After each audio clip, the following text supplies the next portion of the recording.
And Honorable Speaker, anytime there is a new bill, there must be a problem, and there must be a solution you are trying to prescribe. I have read the entire bill, Honorable Speaker, word to word. And I've sat here listening to both the mover and the seconder, Honorable Speaker.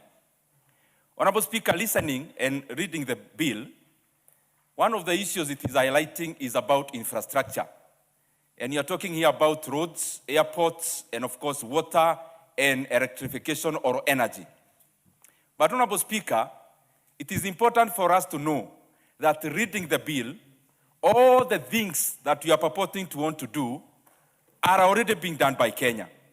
And all the other things in terms of revenue-raising measures that are being put forward, we also do, except one which I highlight, Honorable Speaker.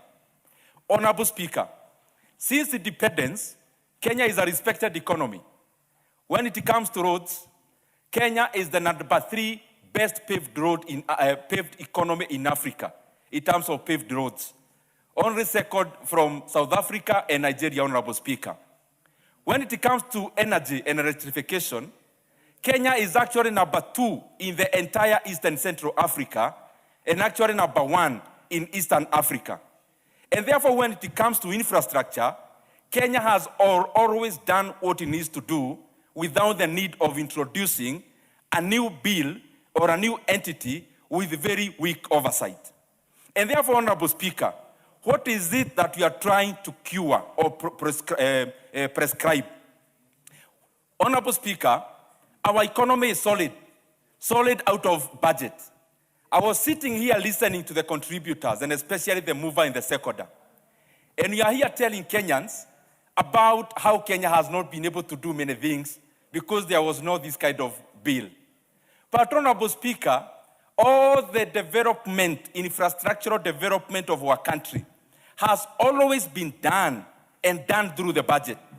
And therefore, when we talk about we need this to build roads, I think we are misleading Kenyans. Kenya has always done this. Honorable Speaker, the second point.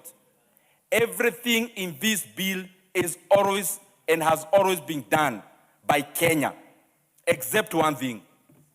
That now, Kenya wants to move away from recording our debt in one book of debt. We are now opening another debt book, which we are calling Infrastructure Fund, Honorable Speaker. In the long run, Honorable Speaker, what we are trying to do is not out of the examples that were given. We are trying to do much more like what Ghana did and Senegal did.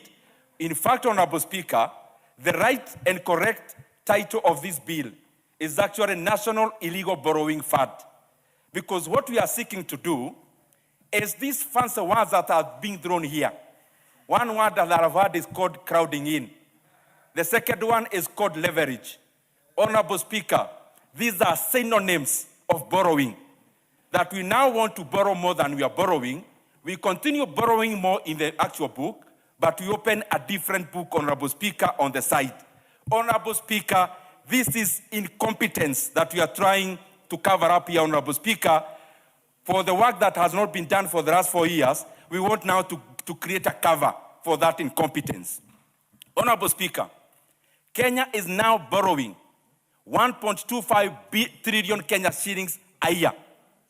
We are therefore borrowing 4 billion Kenya shillings every day. The first question should be,